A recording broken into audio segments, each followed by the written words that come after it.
আসসালামু আলাইকুম viewers, welcome back to my channel. আমাদের আজকের রেসিপি গুঁড়া দুধের রসমালাই। আশা করছি আজকের রেসিপিটা আপনাদের সবার কাছে ভালো লাগবে।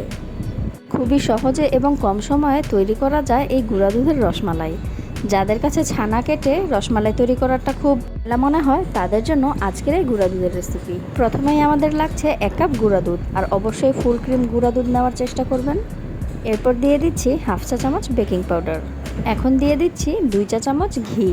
এখানে ঘিয়ের পরিবর্তে তেল দেওয়া যাবে না, আপনারা অবশ্যই ঘিটা দেওয়ার চেষ্টা করবেন। আমরা যেহেতু এখানে ডিম ইউজ করব, সেহেতু ঘি দেওয়ার কারণে ডিমের স্মেলটা আর থাকবে না। এখন সবগুলো উপকরণ হাতের সাহায্যে খুব ভালোভাবে মিশিয়ে নিতে হবে।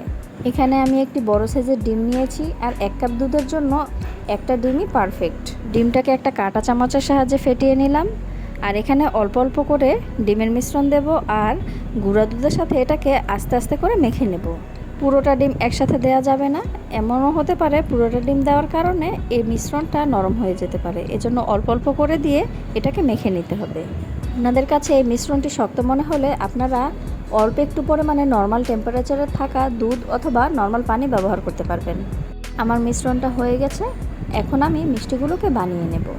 আমি আমার হাতে একটু ঘি মেখে নিয়েছি, যাতে আমার মিষ্টিগুলো বানাতে একটু সুবিধা হবে। ঘি ইউজ করার কারণে মিষ্টিগুলো লেগে যাবে না। আমি এগুলোকে লম্বাটে শেপ করে নিচ্ছি, আপনারা চাইলে গোল করেও নিতে পারেন। মিষ্টির ডো যদি শক্ত হয়ে থাকে তাহলে কিন্তু মিষ্টিগুলো ফেটে যাওয়ার সম্ভাবনা থাকে। আমার মিষ্টির মধ্যে কোনো রকমের ফাটল নেই, তার মানে আমার ডোটা একেবারেই পারফেক্ট হয়েছে। তো একটি একটি করে আমি সবগুলো মিষ্টিকে এরকম লম্বাটে শেপ করে বানিয়ে নিচ্ছি। আপনারা চাইলে ছোট বা বড় যে কোনো শেপেই রসমালাইগুলোকে তৈরি করে নিতে পারেন। আমার সবগুলো মিষ্টি সুন্দরভাবে বানানো হয়ে গেছে, এখন মিষ্টিগুলোকে চুলায় দেওয়ার পালা। আমি চুলায় একটা প্যান বসিয়ে দিয়েছি, আর এর মধ্যে দিয়ে দেব 2.5 কাপ তরল দুধ। এখানে চাইলে আপনি পাউডার মিল্ক দিয়েও মালাইটা তৈরি করে নিতে পারবেন। জন্য 2.5 কাপ পানির সাথে 1 কাপ গুঁড়া দুধ দিলেই হয়ে যাবে।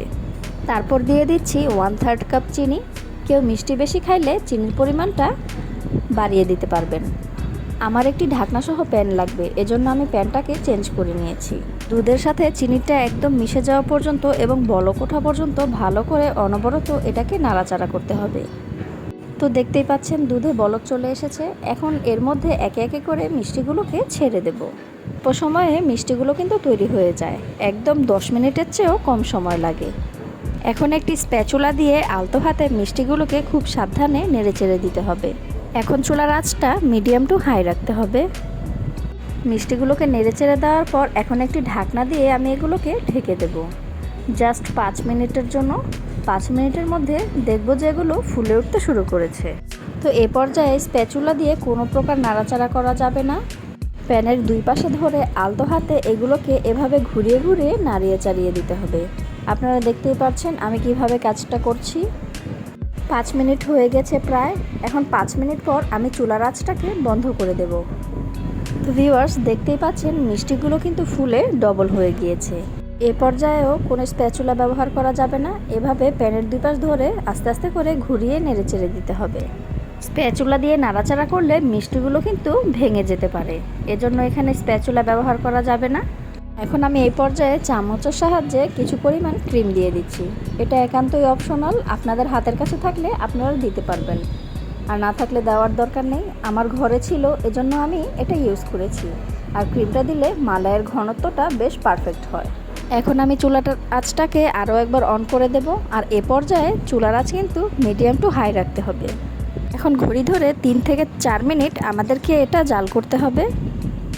আমি খুবই আলতো হাতে মিষ্টিগুলোকে নেড়ে চেড়ে দিচ্ছি, যেন মিষ্টিগুলো ভেঙে না যায়। তো 10 মিনিটের চেয়েও কম সময়ে আমাদের মিষ্টিগুলো তৈরি হয়ে গেল।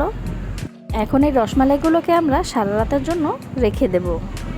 রসমালাইগুলো ঠান্ডা হওয়ার পর আমি ওভারনাইট ফ্রিজে এগুলো রেখে দিয়েছিলাম। অবশ্যই নর্মাল ফ্রিজে রাখতে হবে। দেখুন রসমালাইগুলো কি সুন্দর রসে টইটুম্বর হয়ে গিয়েছে। এখন থেকে রসমালাই খেতে মন চাইলে ঘরে বসেই 10 মিনিটের চেয়েও কম সময়ে কিন্তু তৈরি করে নিতে পারেন এরকম পারফেক্ট একটি রসমালাই রেসিপি।